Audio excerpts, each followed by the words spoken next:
संजय उवाच एवमुक्त्वा ऋषिकेशं गुडाकेशः परन्तप नयोतस्येति गोविंद उक्ताष्टूष्णीं बभूवः।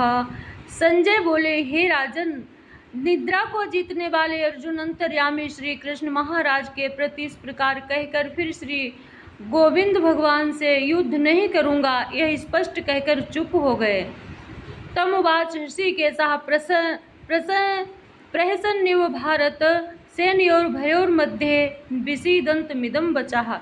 हे भरतवंशी धृतराष्ट्र, अंतर्यामी श्री कृष्ण महाराज दोनों सेनाओं के बीच में शोक करते हुए उस अर्जुन को हंसते हुए से यह वचन बोले। श्री भगवान वाच असोश्चयान्वशोस्तम प्रज्ञावदावादांश्च भाससे गतासूंश्च नानुशोश्चन्ति पंडिताः। श्री भगवान बोले, हे अर्जुन, तू न शोक करने योग्य मनुष्यों के लिए शोक करता है और पंडितों के से वचनों को कहता है, परंतु जिनके प्राण चले गए हैं उनके लिए और जिनके प्राण नहीं गए हैं उनके लिए भी पंडित जन शोक नहीं करते। न तोयवाहं जातुं नासं न तोयं नेमे जनाधिपः न चैव न भविष्यामः सर्वे वयमतः परम। न तो ऐसा ही है कि मैं किसी काल में नहीं था, तू नहीं था, अथवा ये राजा लोग नहीं थे, और न ऐसा ही है कि इसके आगे हम सब नहीं रहेंगे। देहिनो अस्मिन् यथा देहे कौमारम यौवनम जरा तथा देहांत प्राप्तिर्धीरिस्तत्र न मुह्यति। जैसे जीवात्मा की इस देह में बालकपन, जवानी और वृद्धावस्था होती है, वैसे ही अन्य शरीर की प्राप्ति होती है, उस विषय में धीर पुरुष मोहित नहीं होता। मात्रा स्पर्शास्तु कौन्तेय शीतोष्ण सुख दुखदा आगमापायिनो अनित्या स्थानतिष्ठस्व भारत। हे कुंती पुत्र, सर्दी गर्मी सुख दुख को देने वाले इंद्रिय और विषयों के संयोग तो उत्पत्ति विनाशशील और अनित्य हैं, इसलिए हे भारत उनको तू सहन कर। अयम नहीं व्यथत्यन्ते पुरुषम पुरुष भरत ऋषभ सम दुख सुखम धीरम सोमृतत्वाय कल्पते। क्योंकि हे पुरुष श्रेष्ठ, दुख सुख को समान समझने वाला जिस धीर पुरुष को ये इंद्रिय और विषयों के संयोग व्याकुल नहीं करते, वो मोक्ष के योग्य होता है।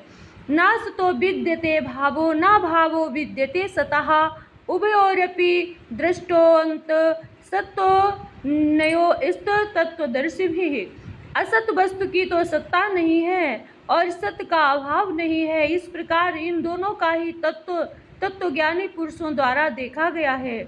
अविनाशितु तद्विद्भिः येन सर्वमिदं ततं विनाशमव्ययं स्वस्येन कश्चित् तु कर्महति। नाश रहित तो तू उसको जान जिससे यह संपूर्ण जगत दृश्य वर्ग व्याप्त है। इस अविनाशी का विनाश करने में कोई भी समर्थ नहीं है।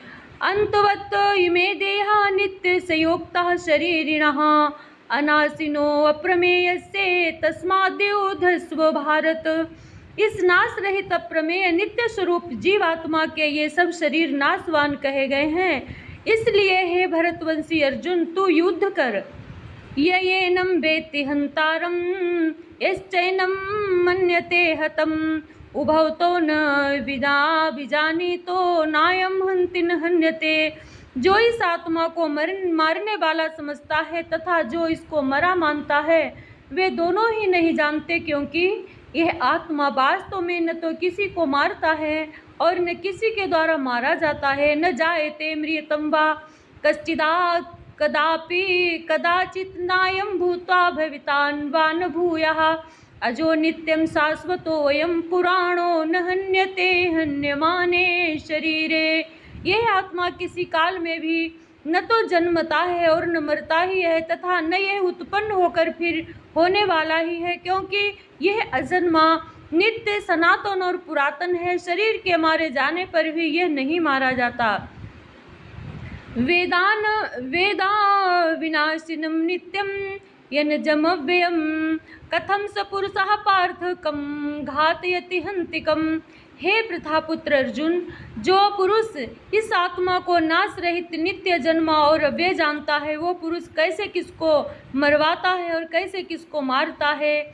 वासांसि जीर्णानि यथा विहाय नवानि गृह्णाति नरोपराणि तथा शरीराणि विहाय जीर्णान्यानि संयाति नवाम देहि। जैसे मनुष्य पुराने वस्त्रों को त्याग कर दूसरे नए वस्त्रों को धारण करता है, वैसे ही जीवात्मा पुराने शरीरों को त्याग कर दूसरे नए शरीरों को प्राप्त होता है। नैनम छिन्दन्ति शस्त्राणि नैनम दहति पावकः न चैनम क्लेदयन्तापो न शोषयति मारुतः।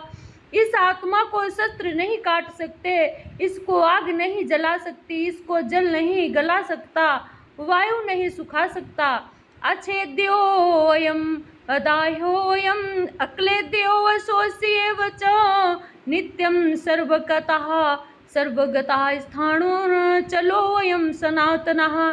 क्योंकि यह आत्मा अच्छेद्य है, यह आत्मा अदाह्य है, अक्लेद्य और निस्सदेह अशोष्य है तथा यह आत्मा नित्य सर्वव्यापी अचल स्थिर रहने वाला और सनातन है। अव्यक्त्यो अमय चिन्त्यो अयं विकार्यो अयमुच्यते तस्मात् देवं विदित्वेन नानुशोचन्तु नाशोचतु महर्षि।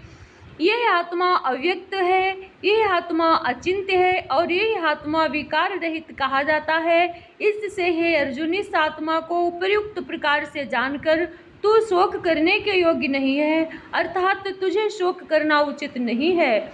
अथम चैनम नित्य जातम नित्यम वा मन्यसे मृतम तथापि तुम महाबाहो नैवं सोचतु महर्षि। किंतु यदि तू इस आत्मा को सदा जन्मने वाला तथा सदा मरने वाला मानता हो तो भी ये है महाबाहो, तू इस प्रकार शोक करने के योग्य नहीं है। जातस्य हि ध्रुवं जन्म मृतस्य च तस्मादुपरेह आर्थे न तुम सोचतु महर्षि। क्योंकि इस मान्यता के अनुसार जन्मे हुए की मृत्यु निश्चित है और मरे हुए का जन्म निश्चित है। इससे भी इस बिना उपाय वाले विषय में तू शोक करने को योग्य नहीं है। अव्यक्तादीनि भूतानि व्यक्त मध्यानि भारत अव्यक्त निधनान्येव तत्र का परिवेदना। हे अर्जुन, संपूर्ण प्राणी जन्म से पहले अप्रकट थे और मरने के बाद भी अप्रकट हो जाने वाले हैं, केवल बीच में ही प्रकट है। फिर ऐसी स्थिति में क्या शोक करना है। आश्चर्यवत् पश्यति कश्चिदेनमाश्चर्यवद्वति तथैव चान्यः आश्चर्यवच्चैनमान्यः शृणोति श्रुत्वाप्येनं वेद न चैव कश्चित्। कोई एक महापुरुष ही इस आत्मा को आश्चर्य की भांति देखता है और वैसे ही दूसरा कोई महापुरुष ही इसके तत्व का आश्चर्य की भांति वर्णन करता है तथा दूसरा कोई अधिकारी पुरुष ही इसे आश्चर्य की भांति सुनता है और कोई कोई तो सुनकर भी इसको नहीं जानता। देहि नित्य अबध्येयोऽयं देहे सर्वस्य भारत तस्मात् सर्वाणि भूतानि न त्वं सोचितु महर्षि। हे अर्जुन, यह आत्मा सबके शरीर में सदा ही अवध्य है, इस कारण संपूर्ण प्राणियों के लिए तू शोक करने के योग्य नहीं है। स्वधर्मोऽपि चावेक्षे न विकम्पति महर्षि धर्म्याद्धि युद्धाश्रयो अन्य क्षेत्र अन्य क्षत्रियस्य न विद्यते। तथा अपने धर्म को देखकर भी तू भय करने योग्य नहीं है, अर्थात तुझे भय नहीं करना चाहिए, क्योंकि क्षत्रिय के लिए धर्मयुक्त युद्ध से बढ़कर दूसरा कोई कल्याणकारी कर्तव्य नहीं है। ईदृच्छया चोपन्नम स्वर्गद्वारमुपावृतम सुखिनः क्षत्रियः पार्थ लभन्ते युद्धमीदृशम्। स्वर्ग के द्वार रूप इस प्रकार के युद्ध को भाग्यवान क्षत्रिय लोग ही पाते हैं। अतचेत्त्वमिमं धर्मं संग्रामं न करिष्यसि ततः स्वधर्म कीर्तिं च हित्वा मा पापमवाप्स्यसि। किंतु यदि तू इस धर्मयुक्त युद्ध को नहीं करेगा तो स्वधर्म और कीर्ति को खोकर पाप को प्राप्त होगा। अकीर्तिम चापि भूतानि कथयन्ति देह अव्ययाम संभावितस्य चाकीर्तिर्मरणादिरिति उच्यते।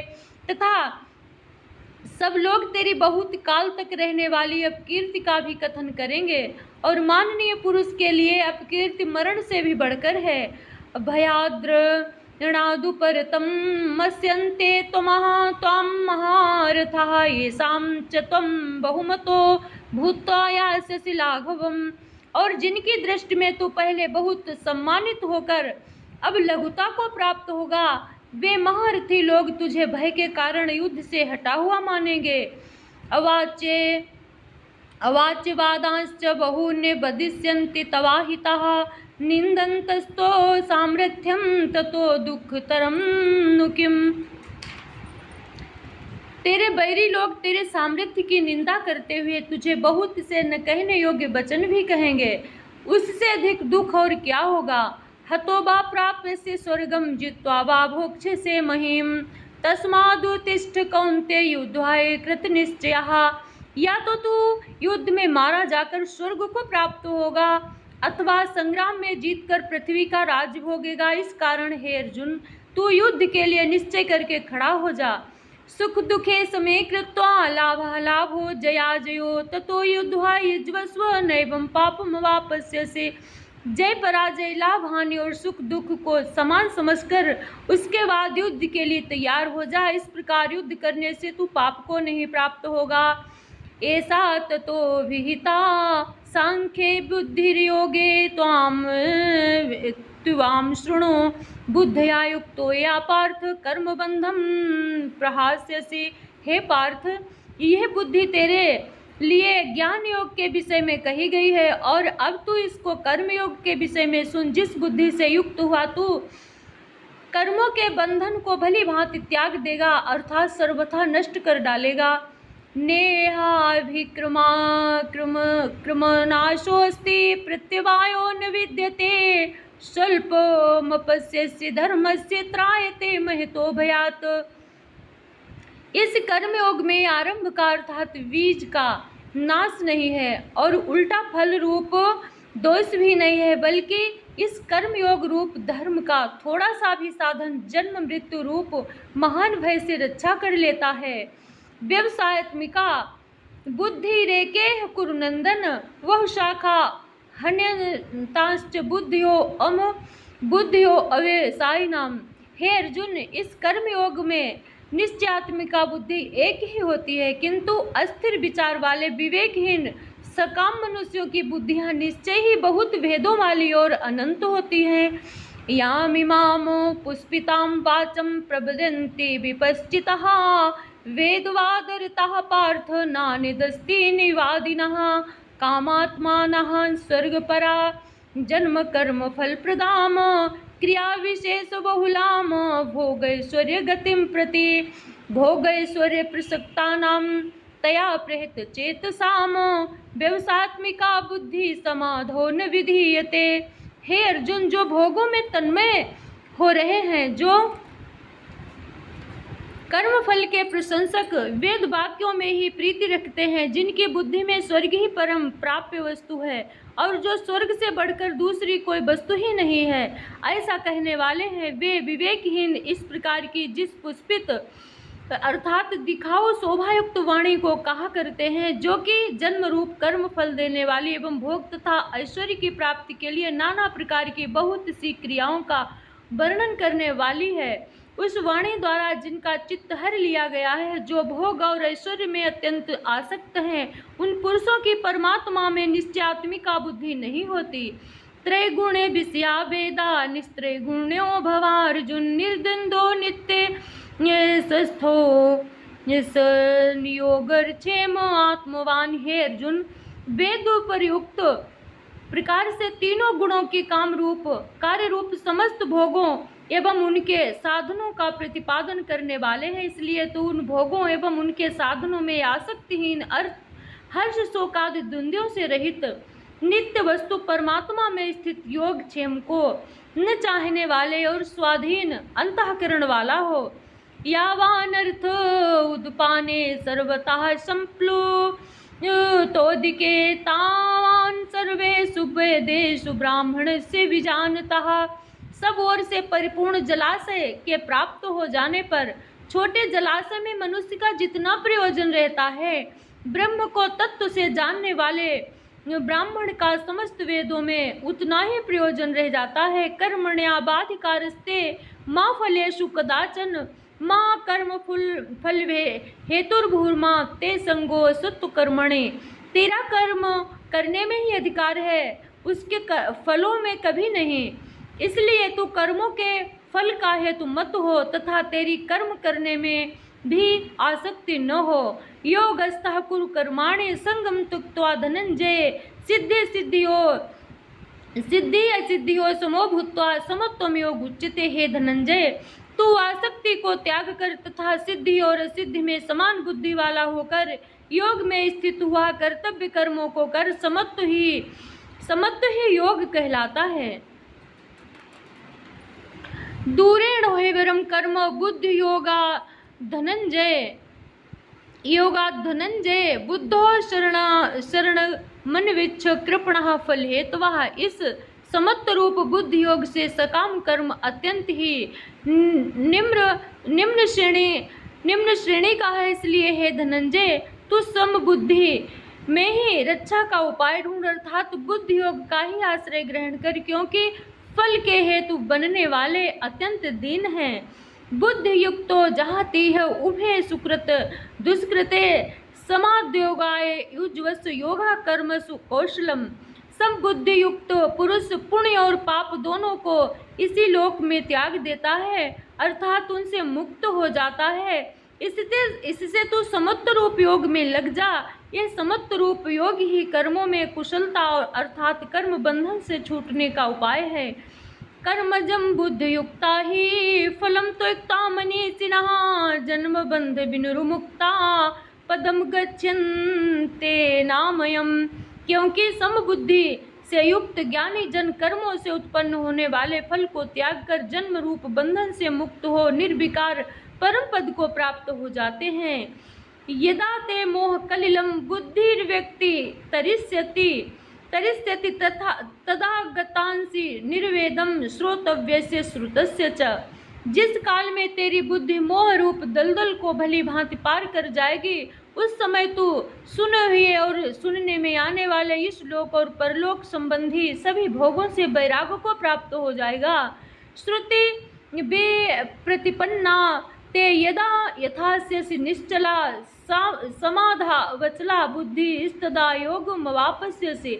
भांति भांति के वचनों को सुनने से विचलित हुई तेरी बुद्धि जब परमात्मा में अचल और स्थिर ठहर जाएगी, तब तू योग को प्राप्त हो जाएगा, अर्थात तेरा परमात्मा से नित्य संयोग हो जाएगा। अर्जुन वाच स्थित प्रज्ञस्य का भाषा समाधिस्थस्य केशव स्थिति किम प्रभासेत किमासीत ब्रजेत किम। अर्जुन बोले, हे केशव, समाधि में स्थित परमात्मा को प्राप्त हुए स्थिर बुद्धि पुरुष का क्या लक्षण है?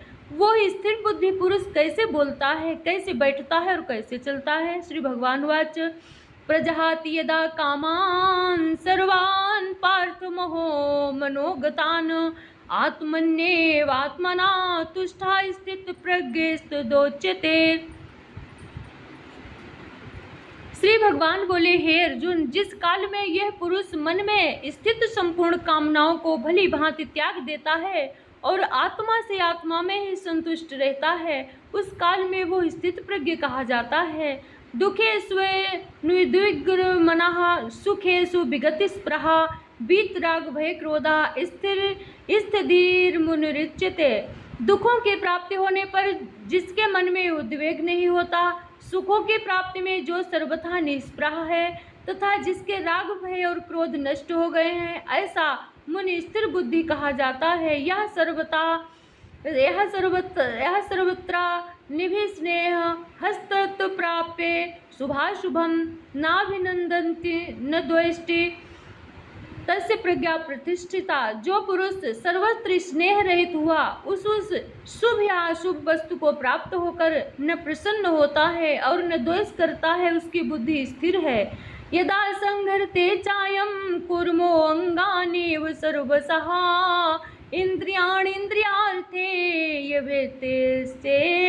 यभेस्ते प्रज्ञा प्रतिष्ठिता। और कछुआ सब ओर से अपने अंगों को जैसे समेट लेता है, वैसे ही जब यह पुरुष इंद्रियों के विषयों से इंद्रियों को सब प्रकार से हटा लेता है, तब उसकी बुद्धि स्थिर है, ऐसा समझना चाहिए। विषयाभिनिर्वर्तन्ते निराहारस्य देहिनः रसवर्जं रसोप्यस्य परम दृष्ट्वा निवर्तते। इंद्रियों के द्वारा विषयों को ग्रहण न करने वाले पुरुष के भी केवल विषय तो निवृत्त हो जाते हैं, परंतु उनमें रहने वाली आसक्ति निवृत्ति नहीं होती। इस स्थित प्रज्ञ पुरुष की तो आसक्ति भी परमात्मा का साक्षात करके निवृत्त हो जाती है। यततो ह्वेपि कौन्तेय पुरुषस्य विपश्चितः इंद्रियाणि प्रमाथीनि हरन्ति प्रसभं मनः। हे अर्जुन, आसक्ति का नाश न होने के कारण ये प्रमथन स्वभाव वाली इंद्रियां यत्न करते हुए बुद्धिमान पुरुष के मन को भी बलात् हर लेती हैं। तानि सर्वाणि संयम्य युक्तो आसीत् मत्परः बसेहि यस्य इंद्रियाणि तस्य प्रज्ञा प्रतिष्ठिता। इसलिए साधक को चाहिए कि वह उन संपूर्ण इंद्रियों को बस में करके समाहित चित्त हुआ मेरे परायण होकर ध्यान में बैठे, क्योंकि जिस पुरुष की इंद्रियां बस में होती हैं उसी की बुद्धि स्थिर हो जाती है। ध्यायतो विषयान् पुंसः संगस्ते सुपजायते संगात् संजायते कामः कामात् क्रोधोऽभिजायते। विषयों का चिंतन करने वाले पुरुष की उन विषयों में आसक्ति हो जाती है, आसक्ति से उन विषयों की कामना उत्पन्न होती है और कामना में विघ्न पड़ने से क्रोध उत्पन्न होता है। क्रोधात् भवति सम्मोहः सम्मोहात् स्मृतिभ्रमः स्मृतिभ्रंशात् बुद्धिनाशो बुद्धिनाशात् प्रणश्यति।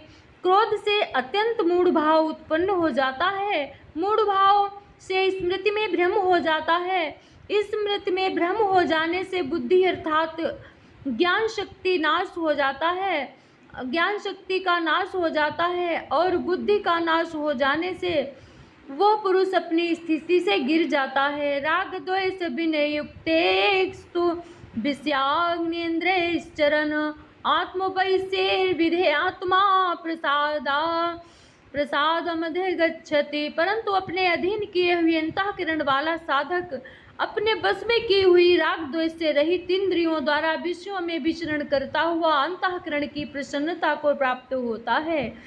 प्रसादे सर्व दुःखानां हानिरस्योपजायते प्रसन्न चेतसो ह्यासु बुद्धिं पर्यवतिष्ठते।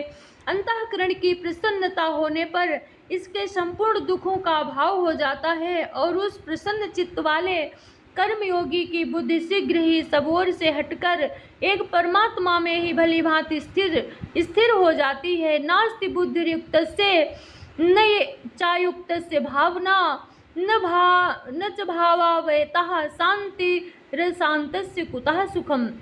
न जीते हुए मन और इंद्रियों वाले पुरुष में निश्चयात्मिका बुद्धि नहीं होती और उस अयुक्त मनुष्य के अंतःकरण में भावना भी नहीं होती तथा भावनाहीन मनुष्य को शांति नहीं मिलती और शांति रहित मनुष्य को सुख कैसे मिल सकता है। इंद्रियाणाम हि चरताम यन्मनोनुविधीयते तदस्य हरति प्रज्ञाम वायुर्नाविभाम्बसे। क्योंकि जैसे जल में चलने वाली नाव को वायु भर लेती है, वैसे ही विषयों में विचरती हुई इंद्रियों में से मन जिस इंद्रिय के साथ रहता है वह एक ही इंद्रिय इस अयुक्त पुरुष की बुद्धि को हर लेती है। तस्माद्देस्य महाबाहो निगृहीतानि सर्वशः इंद्रियार्थेभ्य तस्य प्रज्ञा प्रतिष्ठिता। इसलिए हे महाबाहो, जिस पुरुष की इंद्रियों के विषयों से सब प्रकार निग्रह की हुई हैं उसी की बुद्धि स्थिर है। या निशा सर्वभूतानां तस्यां जागृति संयमी यस्यां जागृति भूतानि सा निशा पश्यतो मुनेः। संपूर्ण प्राणियों के लिए जो रात्रि के समान है, उस नित्य ज्ञान स्वरूप परमानंद की प्राप्ति में स्थित प्रज्ञ योगी जागता है, और जिस नाशवान सांसारिक सुख की प्राप्ति में सब प्राणी जागते हैं, परमात्मा के तत्व को जानने वाले मुनि के लिए वो रात्रि के समान है। आपूर्यमाण अचल प्रतिष्ठम समुद्रमापः प्रविशन्ति यद्वत् तद्वत् कामायम विषय प्रविशन्ति सर्वे स शांतिमाप्नोति न काम कामी। जैसे नाना नदियों के जल सब ओर से परिपूर्ण अचल प्रतिष्ठा वाले समुद्र में उसको विचलित न करते हुए ही समा जाते हैं, वैसे ही सब भोग जिस स्थित प्रज्ञ पुरुष में किसी प्रकार का विकार उत्पन्न किए बिना ही समा जाते हैं, वही पुरुष परम शांति को प्राप्त होता है, भोगों को चाहने वाला नहीं। विहाय कामान्यः सर्वामान्यो पुमांश्चरति निःस्पृहा निर्ममो निरहंकारा स शांतिमधिगच्छति। जो पुरुष संपूर्ण कामनाओं को त्याग कर ममता रहित, अहंकार रहित और स्पृहा रहित हुआ विचरता है, वही शांति को प्राप्त होता है, अर्थात वो शांति को प्राप्त होता है। ऐसा ब्राह्मी स्थिति ही पार्थ नैनाम प्राप्य विमुह्यते स्थित सत्वा स्यामांत कालो अपि निर्वाण मृच्छते। हे अर्जुन, यह ब्रह्म को प्राप्त हुए पुरुष की स्थिति है। इसको प्राप्त होकर योगी कभी मोहित नहीं होता, अंत काल में भी इस ब्राह्मी स्थिति में स्थित होकर ब्रह्मानंद को प्राप्त हो जाता है। ओम तत्सदिति श्रीमद्भगवत गीतासु उपनिषदो ब्रह्म विद्यायां योग शास्त्रे श्री कृष्णार्जुन संवादे सांख्य योगो नाम द्वितीयो अध्याय। बोलिए श्री कृष्णचंद्र भगवान की जय, गोविंद भगवान की जय हो, श्रीमद्भागवत महाशास्त्र की जय हो।